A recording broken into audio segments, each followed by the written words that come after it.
తిరిగి BCN news కి స్వాగతం.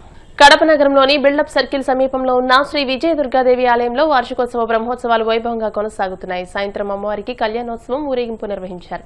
ఈ సందర్భంగా అమ్మవారికి తెల్లవారుజాము నుండే పంచామృతాభిషేకాలు, హోమాలు నిర్వహించారు. అనంతరం అమ్మవారిని ప్రత్యేకంగా అలంకరించి భక్తులకు దర్శన భాగ్యం కల్పించారు. సాయంత్రం వేలాది మంది భక్తుల అమ్మవారి నామస్మరణ మధ్య మల్లికార్జున సమేత శ్రీ విజయ దుర్గాదేవి కళ్యాణ వేడుక అట్టహాసంగా నిర్వహించారు. రాత్రికి కడప నగరంలోని పురవీధుల్లో అమ్మవారి ఊరేగింపును వైభవంగా నిర్వహించారు.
తిరుపతి జిల్లా చంద్రగిరి మండలం ఏ రంగంపేటలోని మోహన్ బాబు యూనివర్సిటీ యాజమాన్యం ఎస్ఎఫ్ఐ నాయకులను కిడ్నాప్ చేయడమే కాకుండా వారిపై భౌతిక దాడికి పాల్పడింది. ఈ యూనివర్సిటీలో జరుగుతున్న అక్రమాలు, ఫీజుల దందాపై ప్రశ్నించి విద్యార్థుల పక్షాన్ని నిలిచినందుకు ఈ దారుణానికి పాల్పడింది. దీనికి నిరసనగా తిరుపతిలోనూ రాష్ట్ర వ్యాప్తంగానూ ఎస్ఎఫ్ఐ విద్యార్థి సంఘాల ఆధ్వర్యంలో ఆందోళన కార్యక్రమాలు జరిగాయి. పోలీసులు స్పందించి ఎస్ఎఫ్ఐ నాయకుల ఆచూకీ కనుగొని కిడ్నాపర్ల చెర నుంచి విడిపించారు.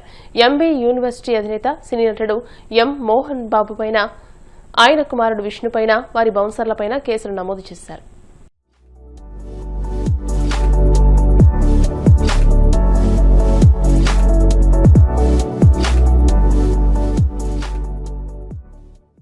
తిరుపతిలో మోహన్ బాబు విద్యా సంబంధించినటువంటి కొంతమంది దుండగులు విద్యార్థి నాయకులు కిడ్నాప్ చేసిన విషయం అందరికీ తెలిసిందే.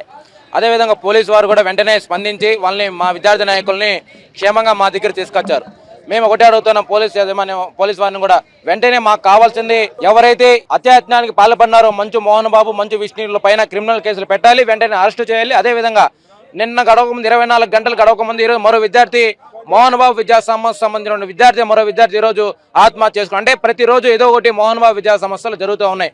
కాబట్టి వెంటనే రాష్ట్ర ప్రభుత్వం దీనిపైన చొరవ చూపి వెంటనే మోహన్ బాబు విద్యా సంస్థలు మూసివేసి ప్రభుత్వ ఆధ్వర్యంలోనే ఆ యొక్క యూనివర్సిటీ నడపాలని చెప్పి కూడా ఏఐఎస్ఎఫ్గా ఇతర విద్యార్థి సంఘాలుగా డిమాండ్ చేస్తా ఉన్నాం. లేకపోతే పెద్ద ఎత్తున అన్ని విద్యార్థి సంఘాలు కలుపుకొని రాష్ట్ర వ్యాప్త బంద్ కూడా పిలుపునిస్తామని చెప్పి కూడా ఈ సందర్భంగా తెలియజేస్తా ఉన్నాం.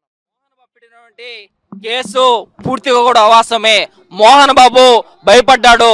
మోహన్ బాబు ఎవరైతే వాళ్ళ యూనివర్సిటీలో జరుగుతున్నటువంటి అన్యాయాల్ని అరికట్టాలనేసి కలెక్టర్ ఆఫీస్కి వెళ్తున్నామో, ఎవరైతే వాళ్ళ ఫీజులు దండాలు అరికట్టాలనేసి కలెక్టర్ ఆఫీస్కి వెళ్తున్నామో, మమ్మల్ని భయపెట్టడానికి, మమ్మల్ని వెనక్కి దారి మళ్లించడానికి మోహన్ బాబు ప్రయత్నం చేశాడు.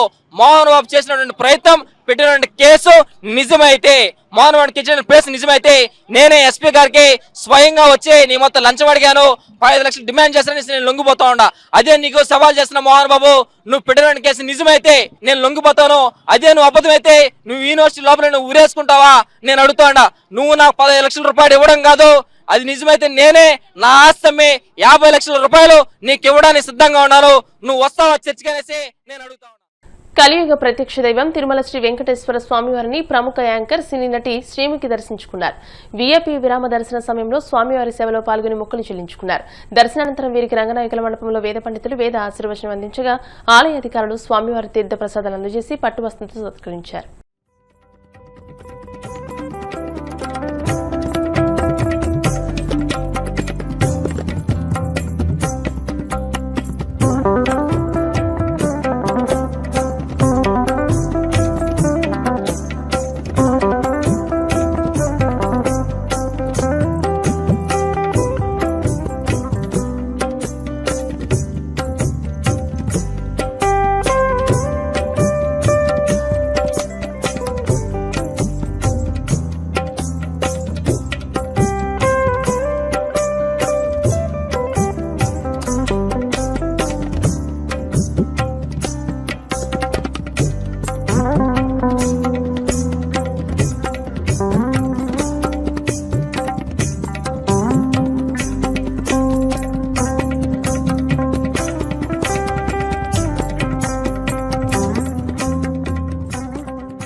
ఏపీ డిప్యూటీ సీఎం జనసేన అధినేత పవన్ కళ్యాణ్ పై తెలంగాణ కాంగ్రెస్ అధ్యక్షుడు మహేష్ కుమార్ గౌడ్ తీవ్రస్థాయిలో విమర్శలు గుప్పించారు. పవన్ ఒక ఆంధ్ర నాయకుడని, ఆయన తెలంగాణ వ్యతిరేకని ఘాటుగా వ్యాఖ్యానించారు.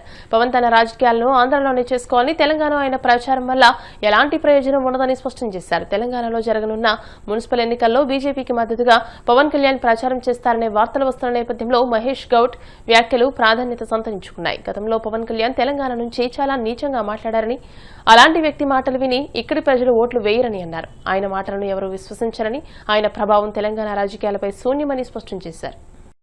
పవన్ కళ్యాణ్ గతంలో తెలంగాణ రాష్ట్రం గురించి, తెలంగాణ వ్యక్తుల గురించి, తెలంగాణ భాష గురించి, తెలంగాణ నడవడి గురించి చాలా నీచ స్థాయిలో విమర్శ చేశారు. అందుకే వారిని మేము పవన్ కళ్యాణ్ కాదు దిష్టి కళ్యాణ్ అంటాం.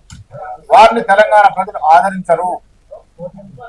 పవన్ కళ్యాణ్ మాటల్ని తెలంగాణ ప్రజలు నమ్మరు. మరి రాజకీయాలు చేసుకుంటే ఆంధ్రలో చేసుకోవాలి, కానీ తెలంగాణలో వారు నమ్మే పరిస్థితి లేదు. బీజేపీ నాయకుల్ని వారు రెచ్చగొట్టే ప్రయత్నం చేసినా ప్రజలు ఈసారి నమ్మరు.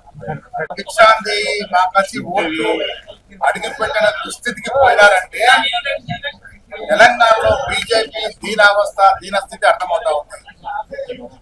పవన్ కళ్యాణ్ ఆంధ్ర నాయకులు వచ్చి ఓట్లు అడుగుతుంది తప్ప వాళ్ళకి ఓట్లు కూడా రానే పరిస్థితి కనబడలేదు. యాజ్ టీజ్ గా బీజేపీని తెలంగాణలో ఆదరించే పరిస్థితి లేదు. తెలంగాణ ప్రజల విజ్ఞులు మీరు దేవుల పేరిట, మతం పేరిట మోసం చేయాలని మళ్ళీ ప్రయత్నం చేసినా తెలంగాణ ప్రజలు కోరుకుంటుంది వారి అభివృద్ధి, వారి సంక్షేమం. ఆ సంక్షేమం, ఆ అభివృద్ధి కాంగ్రెస్ పార్టీ పరిపూర్ణంగా ఇస్తుంది. కాబట్టి ఇవాళ 90% పైగా మున్సిపాలిటీ కాంగ్రెస్ ఉన్నాయి. కాబట్టి ఆ భయంతో పవన్ కళ్యాణ్ లాంటి చరిత్రని బీజేపీ నాయకులు మెట్రో వచ్చింది. వార్తలు ముగించే ముందు ముఖ్యాంశాలు మరోసారి. వైసీపీని విమర్శిస్తూ వీడియో విడుదల చేసిన జనసేన ఎమ్మెల్సీ నాగబాబు, గత వైసీపీ హయాంలో వెంకటేశ్వర స్వామిని సామాన్య భక్తులకు దూరం చేశారనే మండిపాటు. 11 సీట్లొచ్చినా జగన్లో మార్పు రాలేదని ఎమ్మెల్యే ధూళిపాల నరేంద్ర ధ్వజం. తిరుమల కల్తీని ఈ పాపానికి వైసీపీయే క్షమాపణ చెప్పాలని డిమాండ్.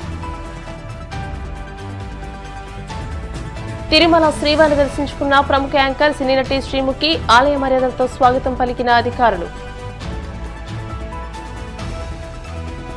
పవన్ ఆంధ్రాలో రాజకీయాలు చేసుకోవాలన్న టీపీసీసీ అధ్యక్షుడు మహేష్ కుమార్ గౌడ్, ఆయన ప్రభావం తెలంగాణ రాజకీయాలపై శూన్యమని స్పష్టం. ఈ వార్తలు ఇంతటితో సమాప్తం. మరిన్ని వార్తల కోసం BCN digital YouTube channel, Facebook page ని ఫాలో అవ్వండి. అప్డేటెడ్ వార్తల కోసం ప్లీజ్ సబ్స్క్రైబ్.